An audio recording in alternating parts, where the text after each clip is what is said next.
Plaza Podcast.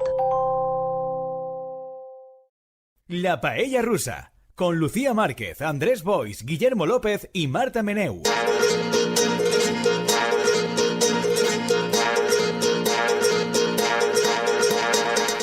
Y vamos con nuestra recomendación cultural, que es de un autor que yo no he leído, pero tengo muchas ganas de leer. Es el libro Maniac, de Benjamín Labatut, que es un escritor chileno que yo tenía también muchas ganas de leer, porque lo había leído recomendado en muchos sitios y además me gustaba el enfoque que parecía tener. Se hizo muy conocido hasta donde sé por un libro que no he leído, que es Un verdor terrible, que creo que es una colección de cuentos o de relatos en relación con cuestiones relacionadas con el mundo científico, la divulgación de la ciencia, etcétera.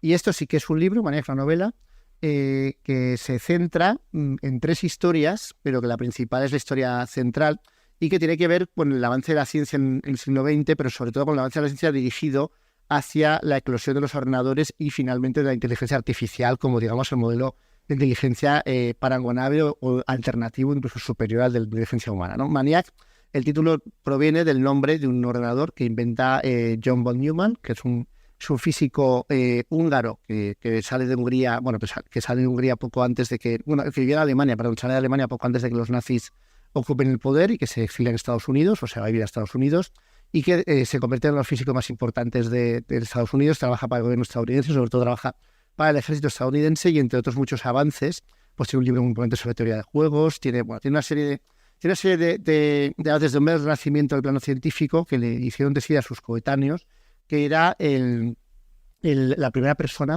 que había superado la evolución, había pasado la evolución y que estaba por encima del Homo sapiens, que ya el Homo sapiens era otra raza. Como von Neumann. Sí, yo pensé siempre que en realidad eso quizás, no sé, la persona que es la máxima analista viva de Akira Kurosawa, la infanta Leonor, podría ser una candidata a ese... La princesa Leonor, perdona. La infanta. Has dicho infanta. La princesa. Bueno, pero esas dos cosas... No. Ah, ya no, ahora ya es la idea. ¿Eres princesa? Perdón por mi error. Cuando te leas el libro de Jaime Peñafiel, lo sabrás. Me quedará muy claro, efectivamente. O sea, infantes son els pringats. Que Ya, no han de heredar. Intentando Sí. pillar, pero no van a heredar. Vale. Bueno, tal que el Maniac es un ordenador que inventa esta persona, en John von Neumann, en 1951, y que como gran novedad respecto de los ordenadores que se habían hecho hasta entonces de tubos de vacío, eran todos ordenadores que eran muy farragosos en su empleo, todos en potencia pues incomparables con lo que hay ahora o con lo que había hace 20, 30, 40 años, pero era lo que había y era una innovación. Pero los primeros ordenadores requerían modificar el hardware, modificar el ordenador para cada proceso que quisieras hacer. Es decir, que si tú querías utilizar querías utilizar el ordenador para una cosa, por ejemplo, para activar las secuencias de lanzamiento y matar a todos los humanos, pues tenías que hacer una cosa con el ordenador. Pero si querías cambiar para jugar al ajedrez con el ordenador, tenía que venir un señor técnico y empezar a cambiar todos los tubos de vacío, toda la estructura física del ordenador y modificarlo, y entonces lo podías utilizar para esa función. Y el Maniac es el primer ordenador que tiene la capacidad de utilizar programas. Es decir, que tú le puedes dar unas instrucciones y con las instrucciones el programa te da el ordenador te da una respuesta. Por lo tanto, es un ordenador mucho más versátil. El ordenador siempre es el mismo, pero a través de una serie de fichas perforadas tú le das unas instrucciones y él te devuelve unos procedimientos. Entonces, es el modelo de procesador, memoria y CPU el que se basa en todos los ordenadores desde entonces. Por eso es tan importante como innovación. Y ese es el ordenador que es el precursor de la inteligencia artificial, y no solo de todo el modelo informático de educación desde entonces, sino de la propia noción de inteligencia artificial. Y te cuenta pues, la relación que tiene von Neumann en sus últimos años, porque él muere poco después de inventar este ordenador, con una especie de holandés loco que va ahí todas las noches cuando le dejan el ordenador, porque él dice que quiere crear una nueva especie, pero una especie digital, y quiere que esa especie digital crezca en el ordenador y que entonces los va alimentando y luego va viendo cómo evoluciona y que nunca evolucionan como él quiere, que al final siempre mueren sus especies. Es una cosa como muy... Bueno, y había, ¿no? Ya paràsits, ¿no? Claro, que se cargaban, paràsits, claro. Pero els paràsits triomfen. Bueno, pero no acaban de configurar un mundo que se pueda considerar es una especie claramente diferenciada, en parte porque como al hombre este holandés loco, pues von Neumann no le acaba de dejar, por un motivo que si va a ir enseguida, que es claro, ¿quién paga esto? ¿Quién paga esto? Está maravilloso. Y lo paga el ejército estadounidense, que quiere que von Neumann le ayude a montar la bomba de hidrógeno. Vaya. Entonces, el libro es un libro que a mí me parece buenísimo, súper interesante, muy entretenido. Te cuenta la historia del siglo XX centrada en este personaje sobre todo, pero relacionado con todos los demás héroes de la física, de la ciencia, de la gran ciencia de los años 30, 40 y principios de los 50. Te cuenta y se detiene mucho en la invención de la bomba atómica. Te cuenta que el papel de von Neumann no fue tan importante, que de hecho no estuvo en los Álamos, pero que tuvo un par de intervenciones fundamentales. Una, que les aconsejó, y le hicieron caso, que explosionara la bomba atómica no en tierra, sino a unos 150 metros por encima de tierra, porque así la onda expansiva maximizaría. Mira qué bien. Y oye, muy bien, muy bien, miles de muertos gracias a esto. Y luego recomendó al ejército de Estados Unidos que hiciera un ataque preventivo contra la Unión Soviética, porque decía que era lo más racional. La única manera de acabar con que esto de la destrucción mutua asegurada no tenía sentido, que había que aprovechar cuando aún podíamos destruirlos para destruirlos. Ahí no le hicieron caso. Y luego pues también participó de la bomba de hidrógeno. Y es un personaje, pues es un vividor, que le encanta el dinero, le encanta triunfar, le encanta estar siempre pues con coches caros, de juerga, y que luego, claro, como muchos de esa generación que están demasiado cerca de fuentes radioactivas, se lo acaba llevando un cáncer fulminante, que además es el típico cáncer que le hace cambiar la perspectiva sobre la vida porque se obsesiona con el hecho de su mortalidad, que no la esperaba, porque se muere muy joven, se muere con 55 años o por ahí. Y bueno, el libro está muy bien explicado, cada capítulo te explica, te lo explica desde la óptica de un personaje, que no es von Neumann en ningún caso, siempre son personajes que se han relacionado con él, su primera mujer, su segunda mujer, su hija, que tuvo una hija, otros físicos, como por ejemplo Richard Feynman, algunos de sus amigos, y te van contando y ensamblando tu trayectoria a través de esos frisos, ¿no?, que cada uno de ellos te ofrece sobre su personalidad en relación pues, con las historias de fondo, que es eso, la invención de la bomba atómica, la invención de la bomba de hidrógeno y la invención de los primeros ordenadores. Realmente, la presencia hasta ahí de la inteligencia artificial es casi inexistente. Solo el señor loco holandés que vaya a crear su especie de alternativa digital. Pero hay una coda que es ya en la actualidad, prácticamente en la actualidad, hace como 8 años, ¿no? 2016, que se centra en las primeras partidas las partidas de ordenadores contra humanos. Primero el ajedrez, la partida de Deep Blue contra Kasparov, que sorprendentemente, porque nadie pensaba que pudiera pasar, acaba ganando Deep Blue, lo que fue en su momento pues un shock para toda la humanidad, y sobre todo para la humanidad interesada en el ajedrez, ¿no?, que pensaba que eso no podía pasar tan pronto. Y después el hecho de que una compañía de ordenadores especializada en inteligencia artificial, en desarrollos de inteligencia artificial, reta a los grandes maestros de Go, que es un juego oriental que yo desconocía su existencia, pero que por lo visto es una especie de versión no versión alternativa del ajedrez, sino un juego comparable, incluso mucho más complejo que el ajedrez en las posibilidades que ofrece. Y que precisamente por eso se pensaba que era mucho más difícil que la inteligencia artificial, que en realidad se basaba en el conocimiento y la anticipación de cientos de jugadas, pudiera ser tan competitiva como lo había sido en el ajedrez, porque había más posibilidades y más dificultades para elaborar terrenos. Pero es una inteligencia artificial que lo interesante que tiene es que no se basa solo en lo que ya sabe, sino en lo que aprende a partir de lo que sabe. Lo que aprende a partir de partidas contra sí misma y de lo que ve en la experiencia. Y arrasa a los jugadores contra los que se enfrenta, gana todas las partidas menos una, que es como la única en la que la inteligencia artificial además aprende mucho más a partir de esa partida en la que pierde. Y el final del libro es como, bueno, esto es lo que hay y hemos sido superados ya en este juego, es otro juego, es el momento de esperar a que seamos superados en los demás. Es un libro... De esperar a la muerte. Sí, es un libro que es un mosaico en realidad, porque es difícil ver, al menos yo no la veo claramente, ni mucho menos, la interrelación entre las tres partes. La primera es un preludio de otro físico que se llama Sternacci, no sé cómo se llamaba. ¿Tú te acuerdas, Andrés? No. Es otro físico que también es colaborador, no de von Neumann, pero sí de otros avances. Pero ni siquiera recuerdo ahora mismo porque era poco importante en las primeras 20 páginas. Sí, pero la relación es que está totalmente tronada. Sí, que se carga a su hijo.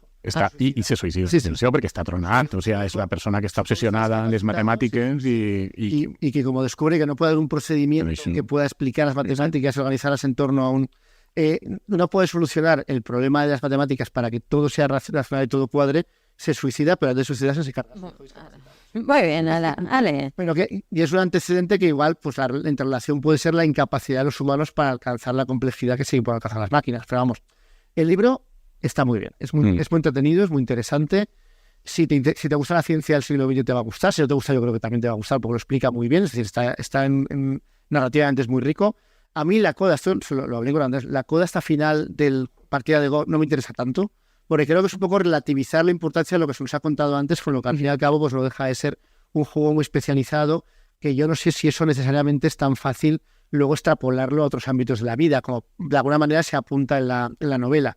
Pero es verdad que también está contado de manera interesante y que te sigue atrapando. Y en final es un libro muy recomendable. Y entonces, ¿crees que mete bien como hablar de cosas del tipo física, bombas y tal? Digamos, hablar de cosas científicas de una forma que sea agradable de leer. Sí. Que no genere un poco de hecho, rechazo. Es muy adictivo el libro. Yo me lo leí, porque está muy bien explicado.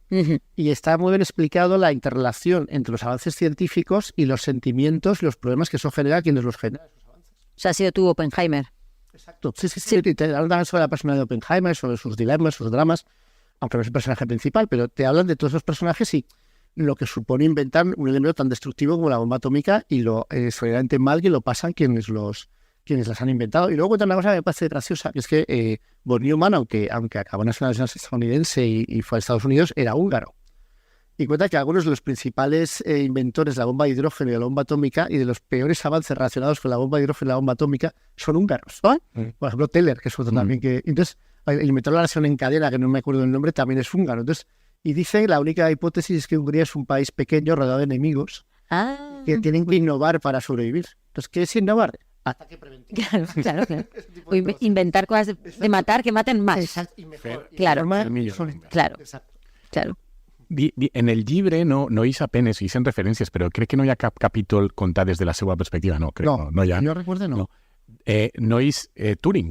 No, tampoc. Per això, no és Turing, se fa esment i tal, no sé què, per això, però no hi ha cap capítol des de la perspectiva de Turing, no? I aleshores, a mi, jo quan llegia el llibre sempre pensava... Clar. I bàsicament, el llibre és von Neumann, que clar, que en els friquis que jo conec sempre hi ha com dos teams, que és el team Turing i el team von Neumann. De qui és més important dels dos per a la constitució de la informàtica actual, tal com la coneguem. Pero nos gusta más Turing, que era más majo. A tu també.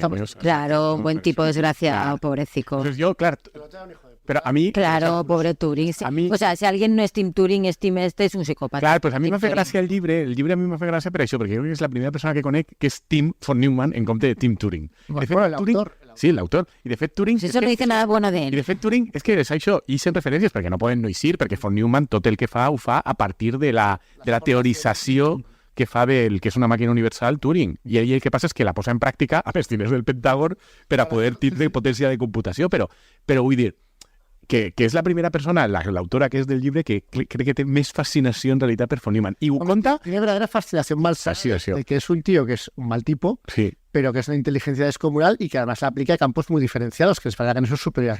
Turing es el que desarrolla y luego la máquina esta que está basada a su vez en... Home, també el van matar molt Sí. jove, al pobre Turing. Bueno, también murió bastante joven. Sí, però Turing 15, 10 o 15 anys. Ja. Aquesta, la gràcia que té en el llibre, clar, com el llibre està tractat amb estima respecte de l'home, a mi me fa gràcia que hi ha tota una sèrie de fricades d'aquest home que estan contades i genera certa empatia. Sí. Com per exemple això de que fora assessor. Això de que no estiguera en los Álamos, ni treballara per al Pentàgon, ni treballara per... Era assessor. Pero eso, claro, es un Es tío, un un tío externo. muy listo, como consultor. Exactamente, era consultor. ¿No? Consultor, Llega, però de ideas consultor, y se pira. consultor de bombes. És que Ja, consultor de bombes i de... Que dan pena, como el hecho de que él se muere con un cáncer fulminante, pero que es unos meses de agonía horrible, en los que además no quiere morir, busca en que su mente le salve de la muerte, Ay. cuando le salve de la muerte, y entonces cuando ve eso entra en un horror sin límites de lo que le va a pasar. Y todo eso es en una habitación de un hospital secreto rodeado de militares que restringen el acceso porque quieren hasta el último minuto sacarle cosas para poder hacer más bombas. Pues es un poco el karma, te tengo que decir. Ah, sí. Bueno, también gracias a eso también le pagan todos los tratamientos para que pasen unos meses más Agonizando. Bien. No, i Guillermo i jo parlant del llibre, a mi la part final, que és la de Go, sí que me va agradar molt perquè aquesta historieta... No es que me disgustase, pero no a la altura del resto del libro.